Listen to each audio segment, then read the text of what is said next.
à proposer au peuple, alors que Bourguiba a mené la réalité.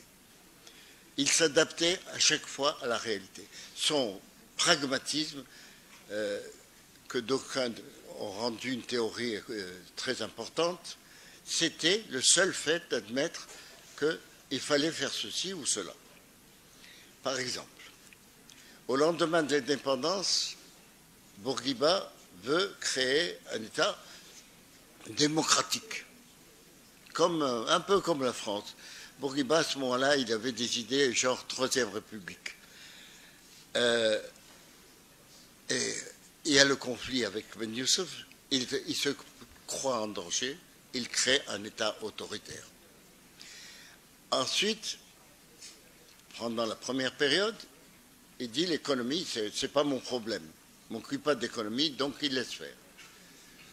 L'économie se casse la figure et il y a des désastres sur le plan économique qui se traduisent sur le plan politique parce que sur la base, pour réparer les désastres économiques, il fait des désastres militaires et il prépare la bataille de Bizerte sans aucune préparation en s'attendant à ce que De Gaulle l'embrasse sur les deux joues et il fait en même temps ce qui était la véritable raison de la bataille de Bizerte, il fait la bataille de la Borne de 133. C'est-à-dire que l'armée tunisienne attaque la garnison française dans la Borne de 133 et Bourguiba espérait que ça se clôturerait par un redessin de la frontière. C'est pourquoi il n'y a jamais eu un représentant d'un niveau supérieur à celui du secrétaire d'État pour les festivités de Bizerte, de la part des Algériens. Jamais les Algériens n'ont pardonné à Bourguiba d'avoir voulu c'est la Tunisie. Bon. Donc, ces deux désastres-là, ajoutés à la situation économique abominable, provoquent la révolte de certains officiers, la tentative de coup d'État.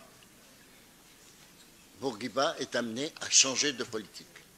Bourguiba, qui a toujours refusé tout ce qui avait une couleur un peu rosée, devient brusquement partisan du socialisme des sourires. Et il accepte qu'on fasse des coopératives, il accepte tout. C'est pas l'œuvre de quelqu'un qui avait une idée à l'avance. Ben Salah avait cette idée, mais Ben Salah a été puni d'avoir cette idée.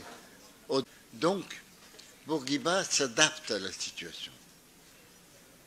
Mais quand on s'adapte aux situations, on ne peut pas tolérer que puissent exister dans le pays des gens qui ont des idées globales, qui ont une vision, qui ont une idéologie, un projet de société. Les marxistes sont des gens qui ont un projet de société. On peut penser ce qu'on veut de ce projet, mais le fait de venir opposer à un homme qui vit au jour le jour un projet articulé avec des analyses de classe et des histoires de... C'est vous. Bourguiba décide de réprimer. Il réprime les marxistes, persuadés.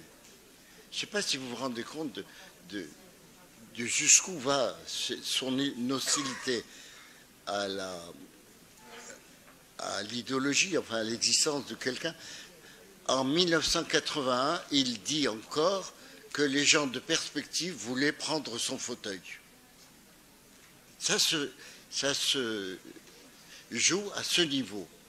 Le fait d'avoir une idéologie et de se battre pour elle, c'est une menace directe pour Bourguiba. Alors Bourguiba attaque la gauche marxiste ou marxisante, il attaque directement, il fait des procès. Vous savez, entre 68 et 78, il y a eu environ 3 procès par an.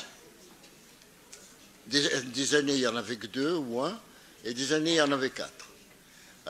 À la fin, il n'y avait même plus besoin de réunir la Cour de sûreté de l'État, un tribunal correctionnel suffisait.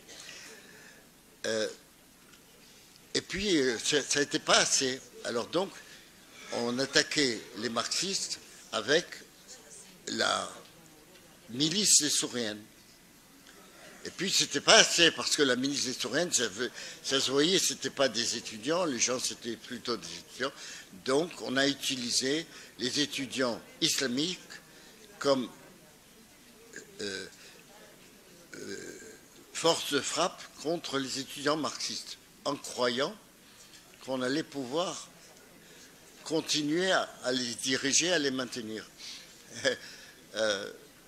Comme tous les régimes qui ont fait la même erreur partout, Bourguiba a joué les apprentis sorciers.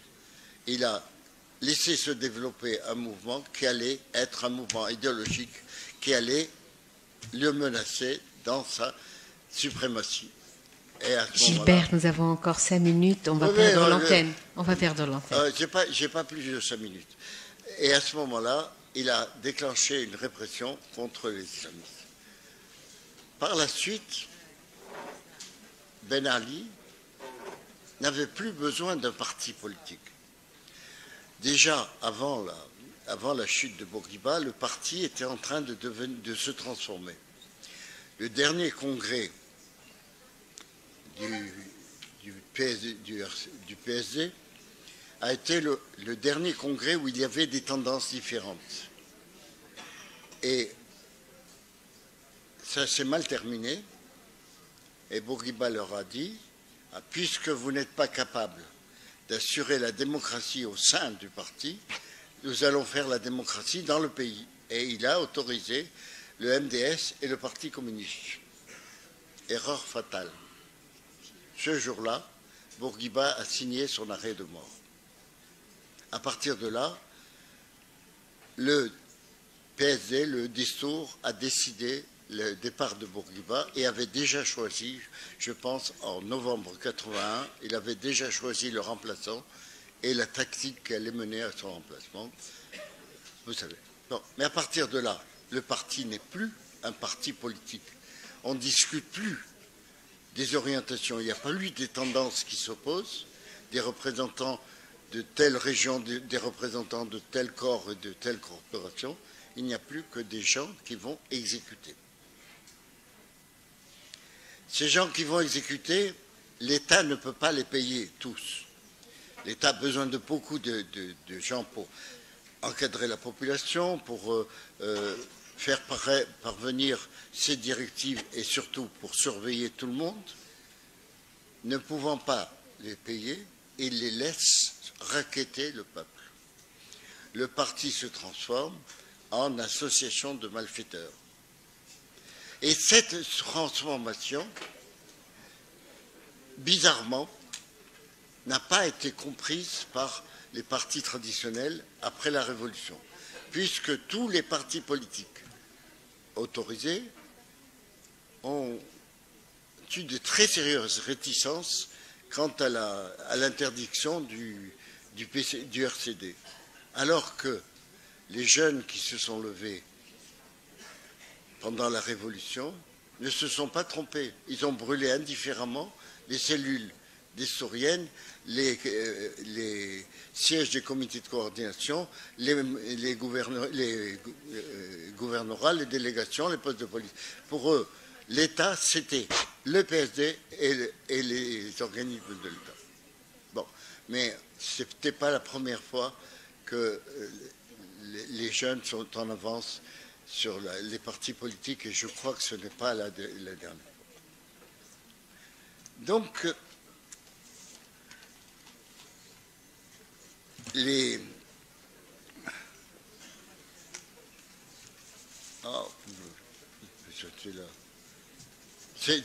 fais sauter une page. Que dites-vous aux jeunes aujourd'hui, Gilbert? Alors, à partir du moment où Ben Ali est tombé, l'État centralisé et la pègre centralisée ont perdu leur tête. À ce moment-là, se sont multipliés les seconds couteaux les trafiquants de tous ordres qui n'avaient plus aucune limite à leur pouvoir. Le Ben Ali, en tant que président de la République, mettait des limites aux trafiquants parce qu'il fallait que l'État existe, puisque lui, il était chef d'État. En tant que parrain de la mafia, il faisait accepter ses limites. Lui disparu, il n'y a plus de limites. Donc ils se sont lancés et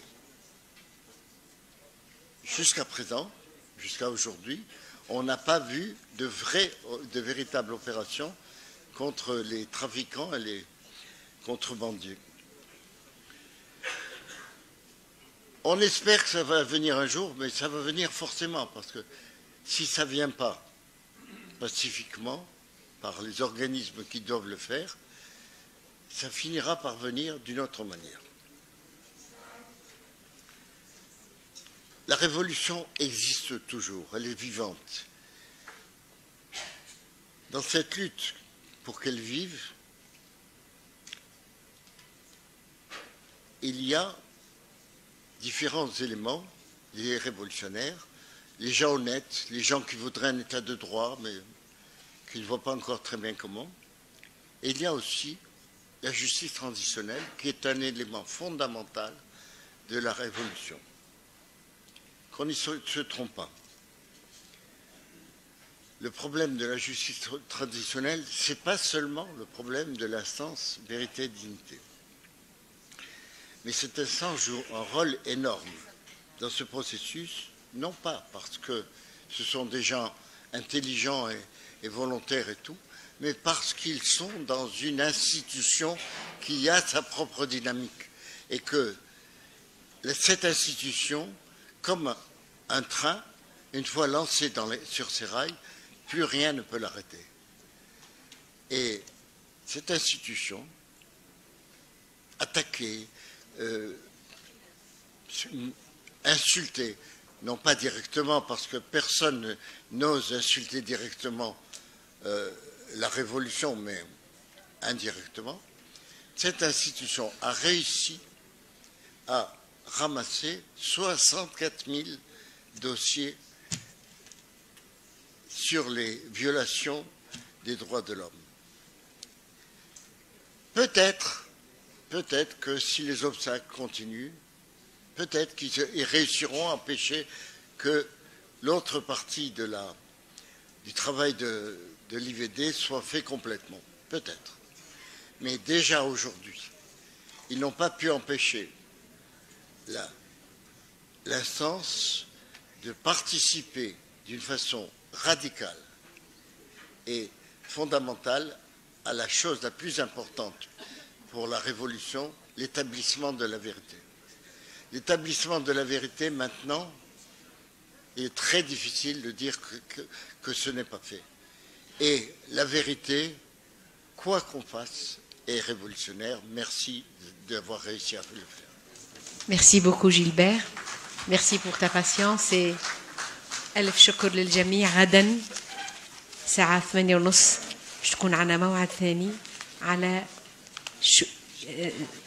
جراحات أخرى وشهادات أخرى اللي إن شاء الله نكونوا عنا الشجاعة باش ننظروا لها مباشرة ونكونوا عنا الشجاعة باش نصلحوا بلادنا وباش نقيها من هذه الآفات. شكرا للجميع.